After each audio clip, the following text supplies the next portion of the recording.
Welcome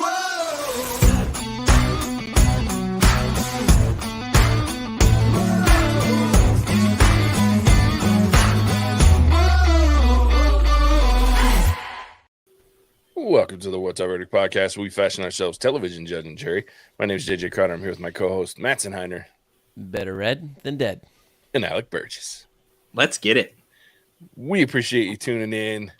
Go ahead and hit that like, follow, subscribe button. Tell a friend about us. In fact, tell all the friends about us. Tell at least some enemies. 2. Yeah, at least 2. Tell some enemies about us. It's a good payback. Make them listen to us. You know, everybody. We'll let them listen.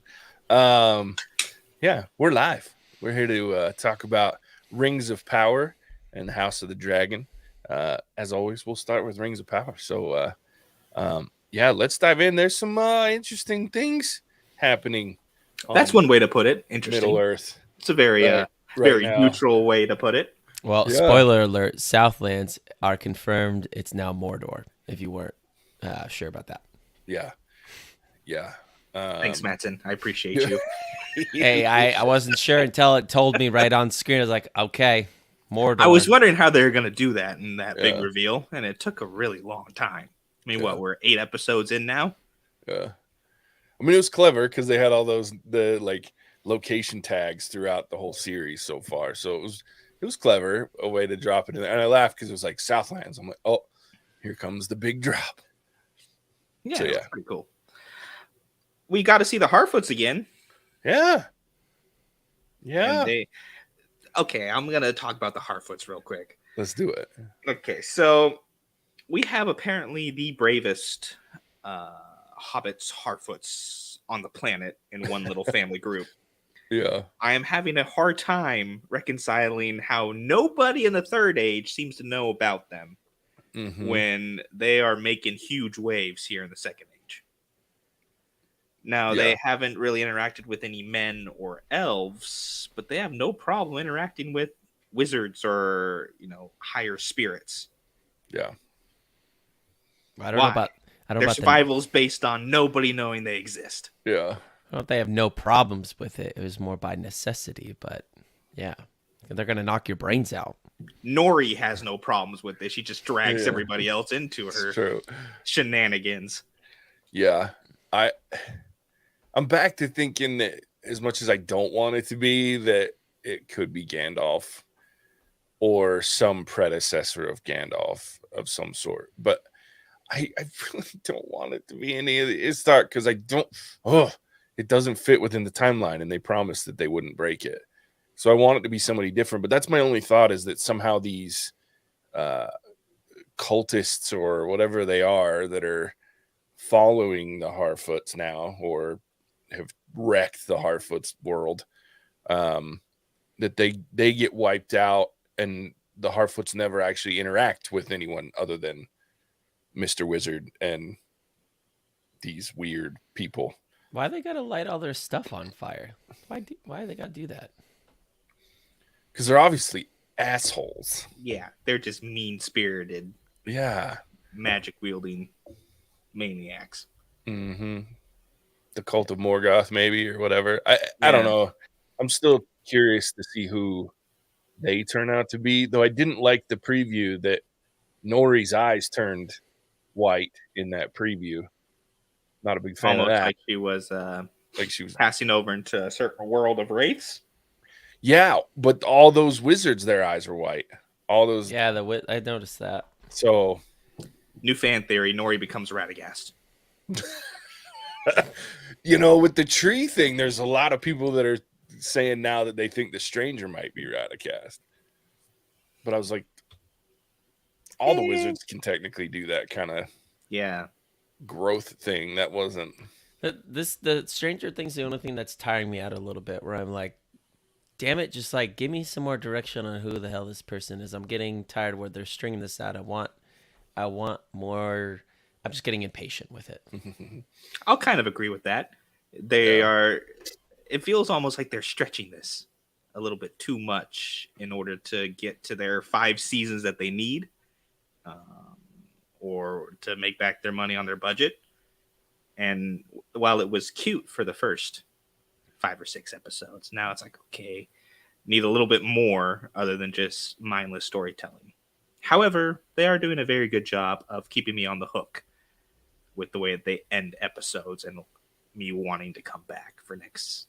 I mean, it's really my only complaint. Other than that, I'm thoroughly enjoying everything. So I'm just gonna put some faith in the process. But god damn it, can you just put the name of the person on their chest? That'd be fine with me.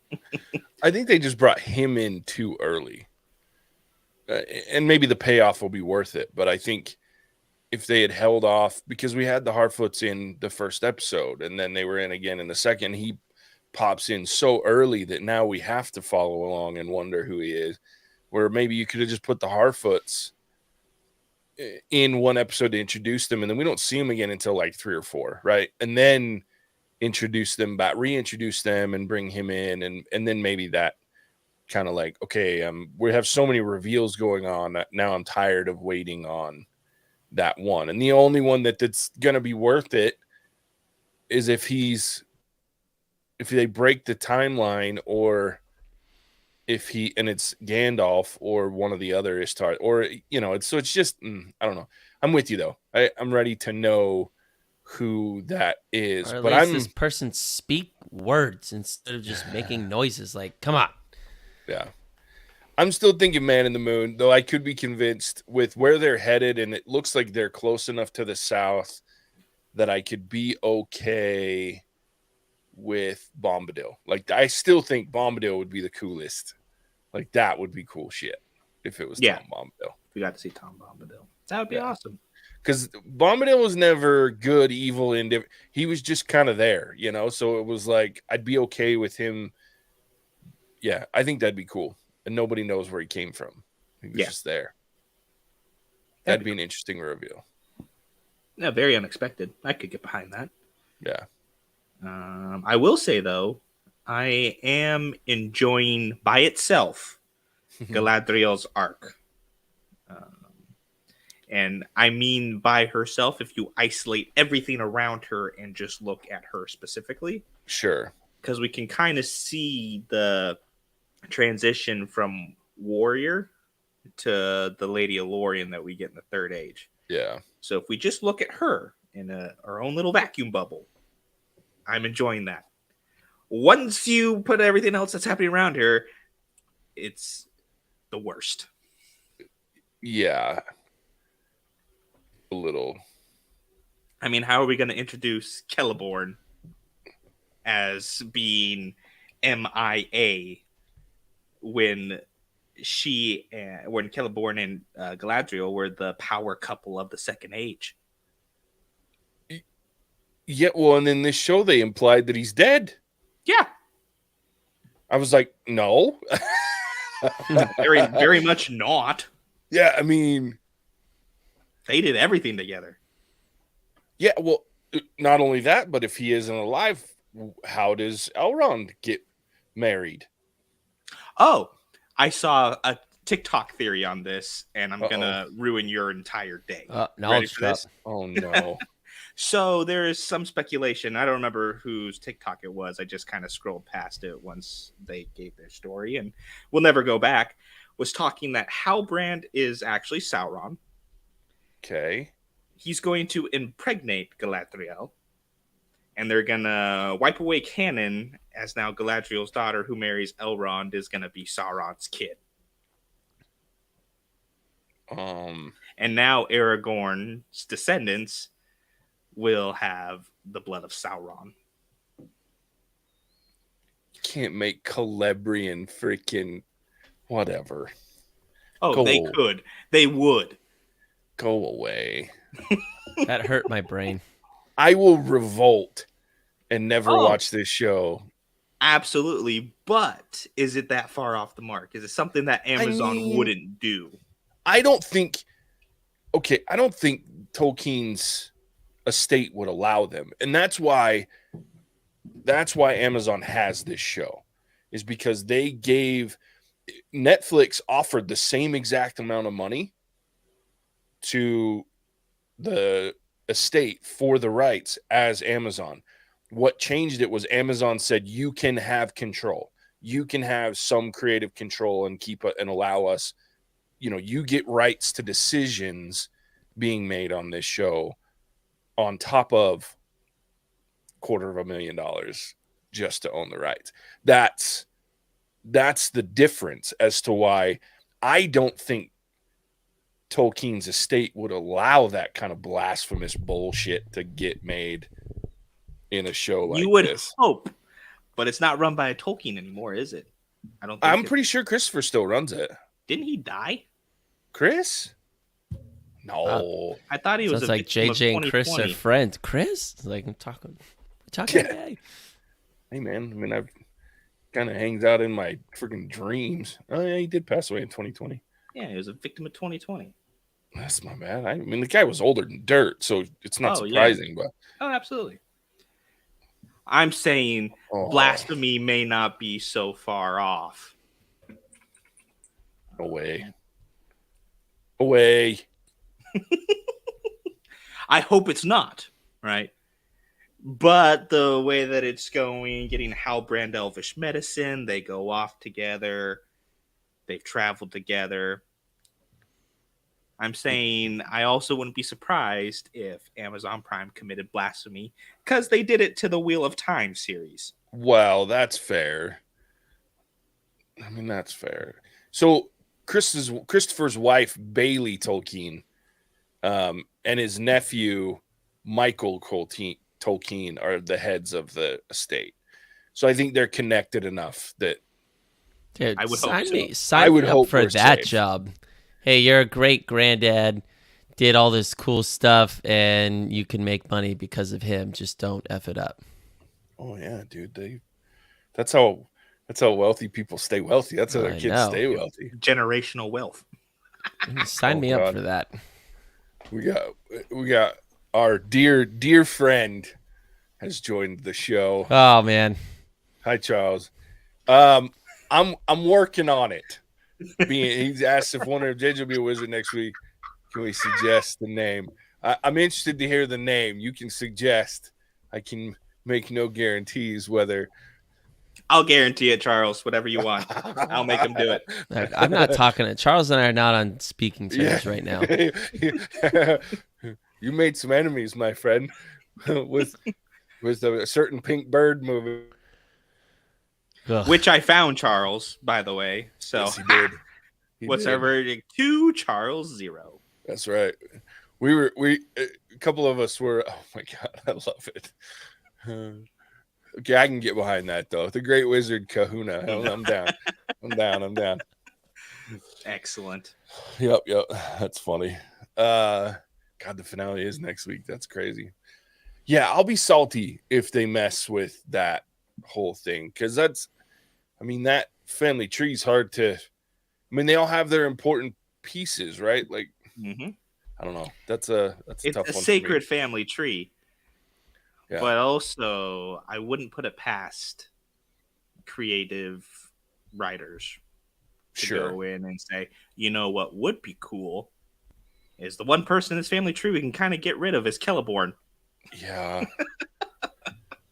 Wow. I mean, well, and don't get me wrong, most of his story and backstory are in the Silmarillion and the unfinished tales. So, yeah, that's a tough one because they don't have a lot of rights to him in general outside of some creative license. But I don't know. I'm holding on to the fact that apparently somewhere they've made up that they got separated during the war and they'll find each other again. It's just not Lorien without Celeborn. I mean, that's their whole thing, right? Is it's like, yeah. So, I mean, or they're gonna turn Celeborn into a dark elf that Galadriel has to save and redeem. Yeah. I will say though, Isildur dead. Yeah, what the heck is this whole he's dead thing? Is really not the gotcha I think they think it is. Yeah,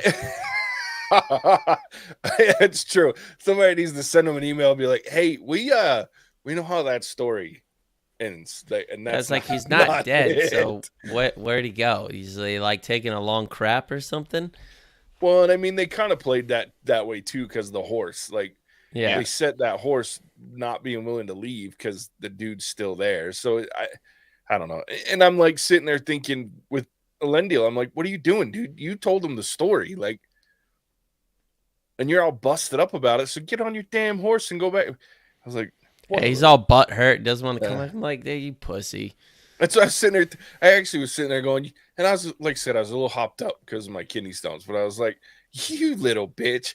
I was like, you're supposed to be the greatest king men ever knew. Like, what the shit are you doing, dude? Like, quit being a baby and go get your kid. Like, God. It's really kind of a cheap trope. Yeah. Well, and then like the whole bitching at his queen and talking about like, I'm done with Galadriel and the elves, and no, you're not, dude. Like you're changing his baseline. Like, yeah. Anyway, Yeah, I was a little and salty there's about no- some weird choices.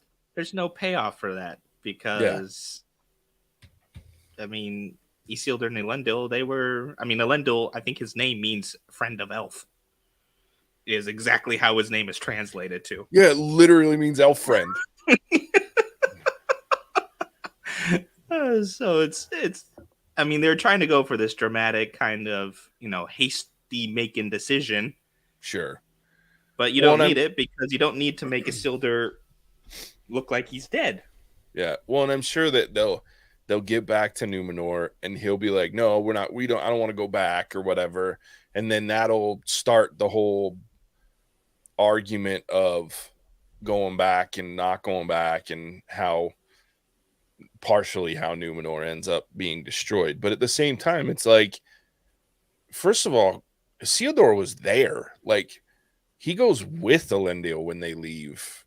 So there's some weird changes that they're making that I'm like, why is that necessary? Like, yeah, the only thing that I could think of was like in the lore, in the canon, Elendil is the one who lands in the north and he starts Arnor. oh, that's and fair. Isildur and his brother land in the south and they start Gondor. That's fair. But it's like you don't need to create this added drama underlying story if that's your end goal, is to put them in their respective regions. Yeah. When you could just come up with a much better, in my opinion, story to get it there. Sure. That's fair. What about the whole Durin arc with his dad just, is he no longer a prince or whatever, however that works? Durin the Fourth had some brothers. Pretty sure he had a lot of brothers. Yeah. It was more like he was no longer the heir. Yeah. I don't know that he was ever high on the line of ascension early on anyway, was he? Or am I wrong about that? I didn't think he was Durin III's firstborn. I do not know. He might have been. I do know that he was pretty active with Eregion, so he's some sort of diplomat type of dwarf, which we get to see, which usually isn't what you save your oldest son for. So possibly. Yeah, I don't remember. Well, something's got to happen because Mithril's a thing, and it goes down. Just they're taking a really long time to get around to mining this stuff. Yeah. Spring is just around the corner. Tick tock, tick tock. Well, and I'm excuse me, I'm also wondering, like, it's interesting to me that we saw the Doran's Bane already. Like, he's not supposed to be awake for a couple more Dwarven Kings. Yeah, I was gonna say we got him a little early. So, and like I said, I get that they're doing the truncated timeline, but wait, we're talking about the beast thing. What are those called again? Balrog. Yeah. Balrog. So, how did that thing awake? During the third, dropped a leaf on its forearm. Yeah. The little corrupted, reanimated leaf. Oh, it fell. He threw it during 3. Threw it in a hole. And it touched that and awoke. Well, that's not good. So it's speeding that process up. Yeah, a lot. Yeah, 2 Dwarven Kings, a lot. Yeah. I did like, though, how they played off where they showed that reanimation of the leaf being close to Mithril, getting rid of the disease. That was cool, and making kind of that Durin's choice to go against his father's wishes, and his yelling Elrond afterwards cracked me up. They continue to be my favorite part of this show, hands down. For sure. Well, and don't get me started on his badass wife, Disa. Dude, she's straight up rebel. I love it. She no joke, dude. Like, your dad's a dipshit. And I love that his thing was like, no, I always rail on your mom. That's my bad. I shouldn't do that. Yeah. But I was like, I get him. I just love that. I was like, damn, we're seeing some infighting, but yeah. It plays well, is the thing. It plays exceptionally well when you compare it to every other storyline they have going on. Yeah. And it's a testament to, I think, the actors that they chose for those roles. For sure. Showing the up Durin and stuff is my favorite. Yeah. Yeah. It's the best part of the show, hands down. And it's kind of annoying because it's such a small part of the show. Yeah. Yeah. Well, and I don't understand. Like, I get why they're doing it to a degree, especially the whole Mithril elf issue. But I don't like Khazad-dûm, and it was never a huge part of Middle Earth until the Fellowship of the Ring. Like, it was so small of a realm of possible that even like when you get into the Fellowship of the Ring, they went there thinking that Balin was still going to be alive and kicking and rebuilding Khazad-dûm. You know what I mean? Like, it's interesting to me that they're going there like it's a very huge place of import, when at the time it really, outside of Durin 4 being part of this timeline because of Celebrimbor and everything else that's going on, like, it's never been, it's just one of those kingdoms that everybody talks about, not that it was very heavily involved in what was going on at the time. It's New Jersey, not New York. That's a great way to put. Yep, it's right next to a Region, but on the wrong side of the water, or the Watcher in the water, or whatever it is. Exactly, a little too deep in the mountain for most people. Yeah, it's weird. It's weird, I think, how, but I think it's because we all want to see the elves, right? Like, or the dwarves, like. And that's really the best dwarf kingdom to line up with everything else. Sure. Because at the time, it was it was the kingdom, right? And like, centrally located.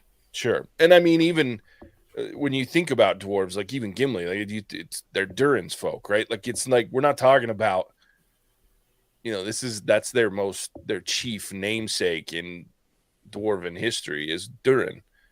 Well, the Durins, how about that? But it's, I don't know. I'm glad that they have it because it's funny as balls. Like, that whole part is great. Absolutely. It's what I enjoy about this show. Yeah. But yeah, I'm a little unsure about that Balrog. Is it just a hook to get us to next week and sure through the season finale, and then we're going to see some sort of time jump where it would make sense for the Balrog to wake up fully? Is he going to go back to sleep? Once he assesses that there's really no immediate individuals coming after him. He just had to go to the bathroom. Just had to wake up and this hibernation. Yeah, well, and it's not even like they're dragons or anything. It's not even like they're like hoarding the mithril and being like, "Nah, I'm good. Nobody's messing with my mithril, so I'll just go back to sleep." Like, these are just creatures of destruction. It's, you know what I mean? Like, they're and this one's hiding. Yeah. I mean, I get taking a nap because that's what most of them did after but I don't know. I was surprised that they showed, like, I'd have been okay if they had shown it, the leaf land on it and it was just sleeping and it stayed asleep. But as soon as it woke up, I was like, no, it's Durin 5 that does that. And Durin 4 is not even in charge yet. Like, what are you doing? Yeah. It's a bit ahead of schedule. Yeah. So anyway. But overall, I'm excited for the season finale. Sure, me too. Hopefully we get a few answers, and I'm gonna need some answers though. When do they know when season 2 is coming out, or if they even greenlit it? oh no, it's been greenlit for 5 seasons. Okay. They're gonna do.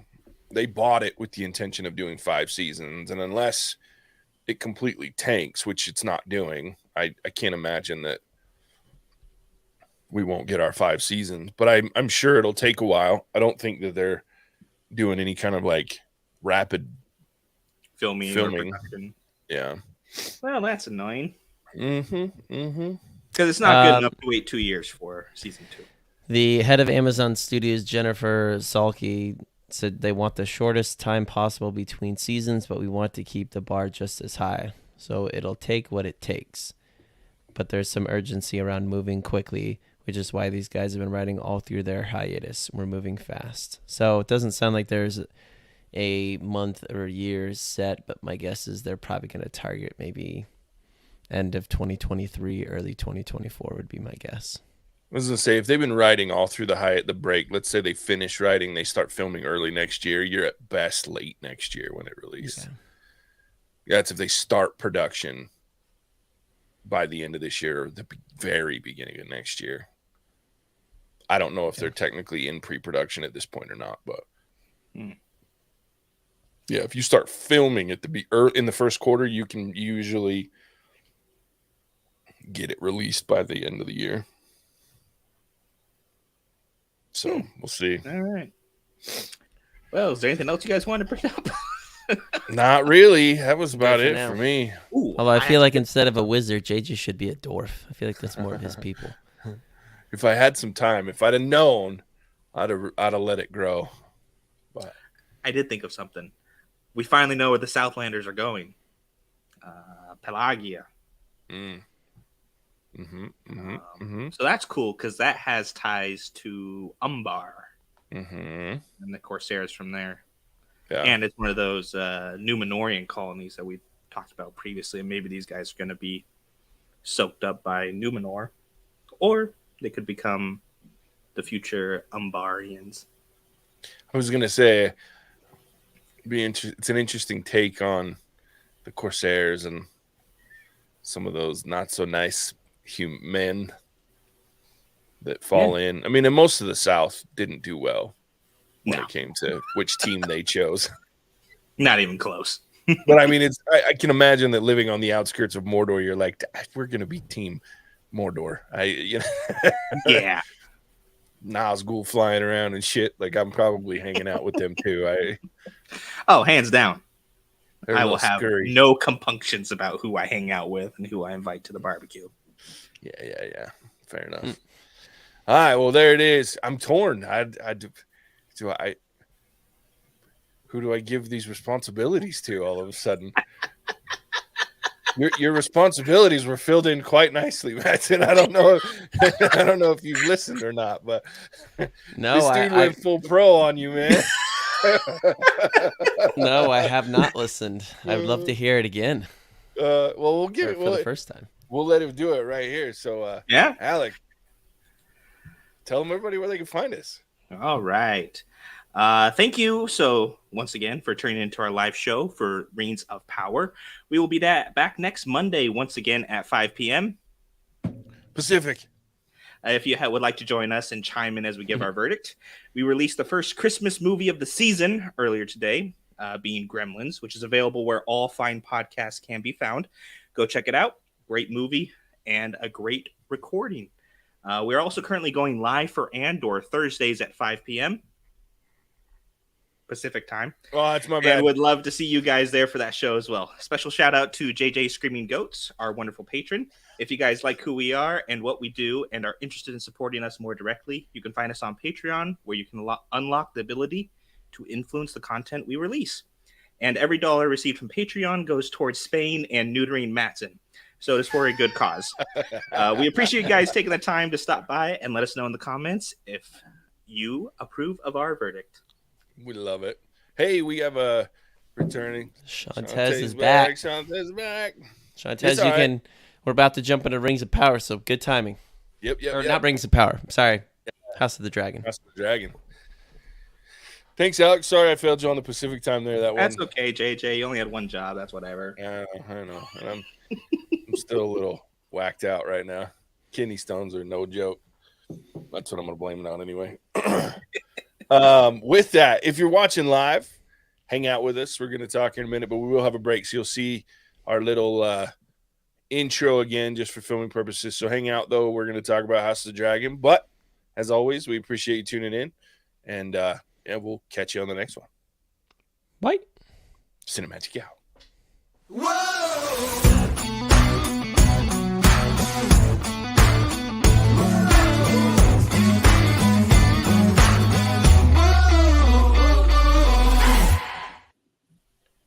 Welcome to the What's Our Verdict podcast, where we fashion ourselves television judge and jury. My name is JJ Crowder. I'm here with my co-host, Mattson and JJ. Ayo, better Ed than dead. And Alec Burgess. Ayo, let's get it. Yeah.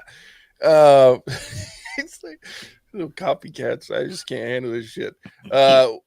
We appreciate you tuning in. Go ahead and hit that follow, subscribe, like, bell notification buttons, all those buttons. It helps you keep up with what episodes we're doing, our live shows, our not live shows, all that fun stuff. Tell friends about us. Help us grow the podcast. We appreciate it.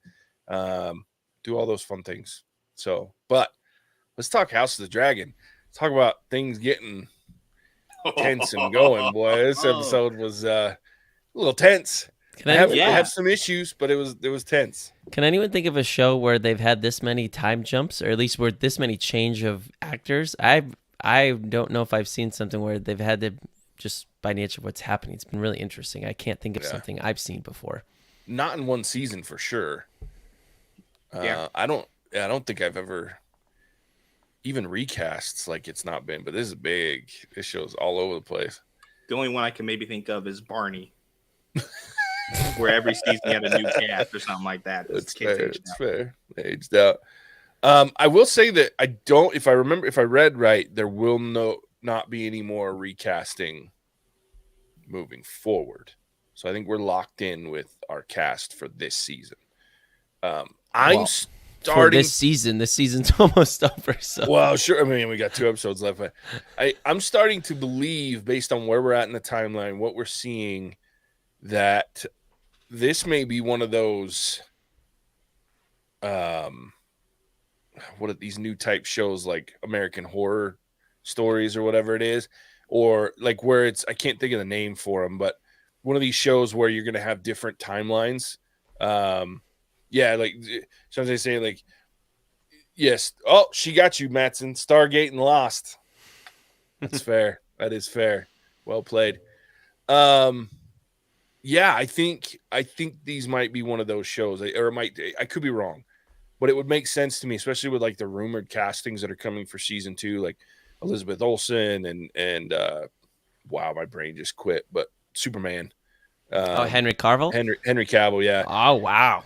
So the idea is that maybe those 2 will be cast. I don't know who of these characters you would cast. None of these characters last long enough to bring in these guys. You know what I mean? Like, so I think you might see one of these shows where we start jumping. Because what I'd be intrigued in is if those, like, let's have Henry Cavill play Aegon the Conqueror, and Elizabeth Olsen play like the original Rhaena, or you know what I mean? Like any number of, or one of his 2 sisters, like that would be intriguing. So I think we may have that show. I just wanted to throw that out there because that's what it's feeling like. Because we have 2 episodes left, based on what happens in the Dance with Dragons and the way that the time jumps are happening, it's enough time in theory to tell the major plot points of the Dance with Dragons. I mean, I think wouldn't be doing themselves any favors if they started it and didn't play it out. But I also don't know, based on where they're at in the timeline with the king dying, spoiler alert, at the end of this episode, that means next episode it starts. And once it starts, I'm pretty sure it's only like a 6-month to a year-long affair once it gets started. I have to go back and don't hold me to that, but it's not long before things go real sideways for everybody. Okay. When do Damon and Aemond have it out? because I know it's coming the way they stare down at each other. That's which was the coldest moment of this episode. Oh yeah, that's that comes near the end of this whole. Okay, it's on the back half of the. But we do get to see it. Oh yeah, we get to see them throw down. That's probably the most epic storyline as far as that fight goes. Yeah, nice. It's called. I can't even remember. It's like the battle over the trident or something like that. Yeah, it's okay. So yes, but Damon will tear him down. I will not spoil. I will not spoil. I don't know. Damon's getting a little bit old, but yeah. Hey, he still can swing a blade and slice right through a man's skull. I'm pretty sure that was Valyrian steel. Yeah, that's Dark Sister. That's his sword's name is Dark Sister. That was quite the scene. Yeah. Poor guy. Just telling the truth and dying for it. That's what happens in Game of Thrones. Like, you don't tell the truth in Westeros. It's rule number 1. Do not tell the truth. No. You just keep your pie hole shut right there. Yeah. I'm trying to remember what the name, because it's got a Battle Above the God's Eye. That's what it is. It's called. It's the Battle Above the God's Eye. And it's name. I think you'll see Aemond and Luke have their rematch next week, if I had to guess, and that's not going to be much of a match. Well, I mean, they both have dragons. Yeah, but who's been eating Aemond? I swear, this dude just shot up to 6'4", got his pirate patch on. Yeah, he's a little badass, or a big badass, one of the two. Dude, if getting a dragon is all it took, holy smokes, bro! I mean, talk about a confidence boost. Getting one of the oldest dragons on the planet can really put some love in there. Yeah, that's true. All right, can we talk about Lady Alicent's? Because it's been about 6 years, and it looks like she turned to a religion that I'm not familiar in the Game of Thrones lore, but kind of like changed the whole tone of Westeros, and basically kind of taken over and just made her own thing, and kind of just got away with it because no one was really there to stop her. Yeah, it's the Seven is what and it's like the main religion. If it had a comparison to the real world, you'd probably say it's based loosely on like the Catholic religion, only with 7 different deities versus like the saints that they talk about. So, and that's something I said, something about the 7 stars or something like that. Yeah, that star that you see above the throne now, that was in the original Game of Thrones above the throne in the throne room, that's the symbol that she also wore around her neck of the 7-pointed star. Yeah, the 7-pointed star for the. And what's our speculation? Did she turn to that because she wanted to find a way to like absolve her guilt and find purpose because of all the chaos and crap that's around her? Yes. Wasn't that the religion of like the South? Like in the North, you have the old gods. The South worships the 7, and the Targaryens, since they're from originally old Valyria, they essentially are gods in their own eyes. Mm-hmm. So wasn't that her just kind of going back to her roots? Kind of, yes. And Shantae says yes. Yes, it is the first men and the Rhoynar, they worship the old gods, so the trees and it's not the trees that they worship, but it's those that speak through the trees and the face of the trees, whatever. The 7 was brought over by when there was a land mass, and this is why we're getting deep cut Game of Thrones, Westeros history here. There used to be a land mass that connected Essos and Westeros, and there was a people that came over and attacked the blood of the first men, which is the north, right? So they've been here forever. It was a big battle. The kingdoms were combined-ish. There were 7, technically the 7 kingdoms at that point, and they brought with them the 7. So then there was the old gods and the new. That's why you hear him always saying by the old gods and the new. The old gods are the trees. With the first men, the 7 came with the conquerors, the first conquerors, and that was the 7 deities there. And then when the Targaryens came in, like you said, they didn't really have a religion per se. So it certainly wasn't their thing to do religions. When you look at the King's Landing, when they in the first 2 episodes where you see it a lot, the first few, there's like all sorts of tapestries and things with like really like dragon erotica and like Targaryen erotica, like some weird shit on there, because they don't have that. Like they don't believe in, they just believe in their dragons and themselves, and the the blood of old Valyria type thing. So very good point. But yes, to answer your question, Mattson, that's my understanding, is that her piety comes from guilt and dealing with that. And, if she devotes herself to something as opposed to just making her kid the king, then, and I've really liked the way that they played her, because the one thing about the book, and this is for Rhaenyra as well, the one thing about the books that they don't do is it's all based on the men's perspective for the most part, like, because that's who matters in Westeros, you know what I mean, from these historians. So you don't see like things like Alicent, who is in this really shitty position where she's got to deal with her dad's stuff, the king's stuff she's dealing with, not mentioned in the book, but in the show, at least, the friendship that she has with Rhaenyra, and all of those things are tugging on her. Now her kids are involved, and it's I don't envy all of the things, and she's always trying to do the right thing for everyone, which is exhausting.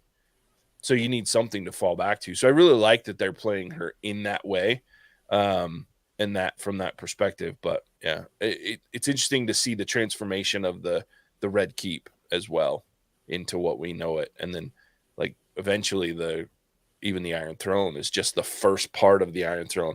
They get rid of that big back part, and then all that stuff that goes down the stairs is gone. So it's interesting to see the how it transitions to. Other thing I wanted to comment on is I appreciated the makeup / probably CGI that they did on Valerian.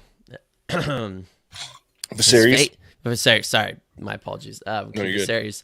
His face was like, I was impressed. I mean, when he took that off, I was like, oh man, like they actually dug his eye out and put it on ice, and they had to film it really quick in order to get that image. But with all that, it made me start thinking about it as well with Lady Alicent, the Queen. Like, did they just let him be basically in hospice and just left him there? It seems like he was just kind of an afterthought until Rhaenyra showed up and he kind of had his last surge of energy and did his thing to kind of stick up for her, and then he was out. And the Lady Alicent kind of was like, oh, like, he's around, I should probably like be there again. But she wasn't doing anything for 6 years. That's what it seemed like. Yeah, I think you can definitely say that they, especially once her dad came back, because Otto's a dick, like there was certainly an advantage taken by the fact that he was out of commission, more or less, right? Well, yeah, that's the way they made, when they made the eye contact, they kind of had their plan, it seemed like, and they're like, oh snap, the king's here. Yeah. And talk about an entrance. I was gonna say, what a dope moment. First of all, you got her on that, carving his eye out there. I like that. Yeah. What a dope moment when Viserys comes walking in all hunched over and won't let anybody help him walk up the stairs until he drops his crown. And then I love that it was Daemon that came through, and what a cool moment. I was impressed. But I'll say, I was kind of what you were hinting at there with that is Paddy Considine, dude, like this whole show, like Viserys has kind of annoyed me. And don't get me wrong, the actors played it well. Paddy Considine's played it very well. But this episode, like, I was like, damn, I want more Viserys all of a sudden. Like, That was a dope moment. Yeah, the golden mask was really cool. I really liked, and I liked that it mimicked too, like Aemon's scar. I thought that was an interesting It was take. dope. Shantez, if we all get pimples now, I feel like that's mandatory. Like we all just wear like a mask to cover stuff up. Like we should probably make that a trend. That's right. I like it. Yeah, what a cool episode for good old Well, Patty Considine. they talked about it then inside the episode after what they always show. Like he finally stepped up and defended something that he said was supposed to happen, and that's not something he never really did ever. But this is the one time, and he did it, and it's funny because he probably did it, and then the dinner thinking, oh, they're having this kumbaya moment, like things are better, and he dies thinking he's confessing the last bits to Rhaenyra, and it's not. It's the queen, and he probably dies thinking like, I've done my part. I did it. I fought the good fight. I like went out on a high note, but he probably just made it worse. And obviously the kids at the dinner, the parents were kind of like, all right, we can do this, and the kids don't care. They don't know the history, and they're already bitching and moaning. Yeah. I will say that I did have the only issue I have is the way that they played this whole Song of Ice and Fire reveal thing with the queen. And I say that because to me that makes it made it cheap. Like their shitty future fight that's going to happen in this battle. I liked it better when it was just the idea that Alicent wanted her kid on the throne, Rhaenyra wanted the throne, and her kids to have the throne. I don't like that we had this moment of, here, let's tease that we're all going to be friends and get back together, right? And then in a moment of hysteria, basically, or lack of coherence, thinking he's talking to his daughter, he reveals in a very broken way the Song of Ice and Fire revelation to Alicent, and she misinterprets it as he wants me to put Aegon on the throne. And I was like, that cheapens to me what you're trying to do with these women, right? Like, so you're trying to make it about these women and their perspective and how they're taking control of their lives and their family and the crown. And now all of a sudden it's an accident. Come on. I just, if you're going to make her power hungry and follow her dad or whatever, or as most mothers probably would, want the ability to say that my son is king. I know as a man I would, and maybe that's a man thing, not a woman thing. I may be speaking out of turn there, but at the same time, like if you're going to lean into that. Don't make it an accident. At this point, I would have been much happier if the king goes away, we have a fist fight break out because these kids are assholes, and then they leave on shitty terms. And we just know all we're waiting for is King Viserys to die.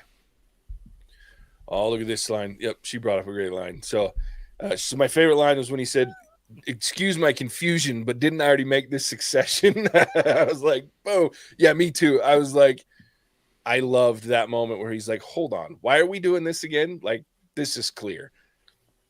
And then I love in his broken state too, like where he stands up and drags his dagger out and he's like, I'm going to take your tongue. I'm like, get him. It's like, you won't even get down the first stair, but get him. I liked it. Yeah, going back to your point, JJ, about making or cheapening the Song of Ice and Fire. I mean, I would have done, if I was in charge, made Alicent nervous about her kids. Because the first thing that Rhaenyra is going to do when she takes the throne is kill the people who are going to have the best claim to it. Mm-hmm. So a self-preservation thing is whoever gets the throne, is going to go after the people who have the next best claim. And that's where you get your civil war. Yeah. Versus this misunderstanding, which to me is just Alicent misunderstanding on purpose. You hear what you want to hear. Yeah, exactly. So, but I would have liked it more. It's like every prophecy that's been ever in the same thing in Harry Potter. Like the one side hears one side hears the other, or Star Wars, for instance. You just prophecies, they always get screwed up, and it's like the game of telephone. The more you tell someone else, then it just gets convoluted, and everyone's like, "No, I know this to be right. I know this to be true," and then they're gonna fight for it, which. I personally, if it strengthened Lady Alicent's resolve that her kids need to be the successor, and it starts this civil war, like I'm all for it. Let's see death. Let's see some violence. I think almost because we have one episode left, right? 2. For this. Oh, 2. Yeah. Well, I'm very curious what kind of cliffhanger we're gonna get left on at the end of this season, because in true Game of Thrones fashion, I think someone's probably gonna die or something's gonna happen that is slightly unexpected. Although I know JJ already knows what kind of has to happen, but I hope it's still interesting. Yeah, I'm keeping my the worst. I'm keeping. Oh yeah, well her kids. Here's the thing: is like I'm with you in that they've set this up to. Because one interesting thing that I did notice in this episode is you have Damon, who is kind of a dick. I love Damon. Kind of a dick. He's a dick. Yeah, he's an asshole. But he's a cool dick. He's my dick. Yeah, he's kind of. I love Freudian slips. I am taking that out of context. That was amazing. No, I love Damon, and part of that's because I love Matt Smith, and I think he's playing him outrageously good. But I like Damon even in the book. That character is interesting. And then you've got Rhaenyra, who in the show they've made pretty. She's nice, right? She's interesting. In the books, not as much. Like she's kind of a dick too. But then her kids are sweet. Like she's got these nice kids and grandkids and all that stuff. And then you got Allison, who, for all intents and purposes, wants to be a good person, and her kids are just complete douchebags. Like it's just like, what the hell? So I thought it was an interesting take on that. Who's Allison's daughter? Is that Yelena? Helena. Helena? Yeah. Dude, she was my favorite part of that dinner scene. Yeah, where dude. she's like, being married's not so bad. Mostly your husband just ignores you. Unless he's drunk. And then Aegon's just sitting there going, did I just get burned by my own sister wife? Like, oh, God. Yeah. That's crazy. I was cracking up. She's so funny. She's a little weirdo, but she's hilarious. Yeah. It's crazy. She's a little she's crazy, and like in the book there's issues there. There's issues there. We got another great one here. So claims should not even be worn, just like start. Oh, sorry, I misread that. The king wanted him to be made king up until the kids were older, but got killed even when it was written. So yeah, I mean there's so much drama in this joint. So I love it. Teenage angst. Yeah, so next episode should be interesting because I think I'll give you a harmless lead into what I'll probably see, and that is the two sides, the greens and the blacks, will send emissaries to the different lords of the Seven Kingdoms to win them to their side to help strengthen their claim. And during those particular trips, things happen. So we have a lot of crazy things that could go that will really cause this to just go all sideways, as if it's not kind of rolling down the road sideways as it is. So it's ugly. It looks like it is. In the preview for next episode, JJ, did we see cheese and yeah, blood and cheese? Yeah. No, I didn't. But what was interesting is that they reintroduced what's her face, the girl that we saw at the end, that she has the woman that's in the palace, that she came and said it must have been an interesting day at the palace. It's so Damon's old concubine, whatever. She becomes Damon's master of whispers in the book. So is that gossip secrets? It's if you've still been watching season 1, Varys, the bald guy, he's the master of whispers. Master of whispers is what they call. So it's like a secret. Whispers. He's like they're like the CIA of Westeros. So or the NSA, depending on which one you want to roll with. But yeah, so she becomes his like secret bearer. So like she keeps all the secrets, all that fun stuff. So she helps. If I had to guess, she's the one that will actually be the one in the show that hires Blood and Cheese if they go that route. But something has to happen during all the emissary sending that triggers it to send blood and cheese and blood. Sweet. Son for a son. Yeah, shit's gonna get wild, as if it hasn't been already. But the Dance of Dragons is on now that Viserys has died. The Dance of Dragon is on, and in that moment, I agree. Shanta, OMG, shit's gonna get weird. Yeah, I think I really enjoyed this episode. The tension was palpable throughout. Like, I hated it. Yeah, it was uncomfortable. The whole damn show. I love the intrigue and the politicalness, but I hate watching it. Yeah, because it drives me nuts. Yeah, I was anxious the entire episode. Well, and Rhaenys making her play, like that was very interesting. Like, because she was going to go a completely different way until Viserys came in, laid down the law, and then she's like, "Oh shit, I better back the princess because that's my best play." Ammo to publicly now announce that her daughters are going to be betrothed to Rhaenyra's sons. Yeah, and that was some chess level checkers right there. Oh, for sure. Yeah, lots of fun conversations. Fun conversations. Yeah, I agree completely with Chantel. So she corrected it's Viserys. Viserys needs to get an Emmy because he played his character. Oh yeah, that dude. He watching, and I think you make a good point bringing that up because this episode was like the coup de grace, right? Like, I am the shit after this episode. But I think the setup is what's interesting. When you go back after this episode and I think about the previous 7 episodes, I just was like, oh, Viserys, whatever, move on to one of the interesting characters. And now I'm like, he set that up perfectly because he was weak. And then he wasn't. And you're like, what would we be doing if he was this character the whole time? And then you're like, but I understand why everybody's taking advantage of him because he never took a stand. And then when he does, it's so watching that whole, and even the scene when he stands up at dinner and he takes the mask off and he's telling them, you guys got to freaking knock this shit off. I love all of you. And even if you don't do it for the kingdom, do it for this old man. Like, I thought that was a great line. I was like, I don't care about the kingdom. I care about my family. So I'm with you. I think Paddy Considine was like outrageous in this episode. And he tied to me an arc that I never even thought I cared about until the end of this episode. So it was well played. I'm excited, fellas. I liked this episode. I thought the intrigue was fun. I'm excited for what's coming in the next 2.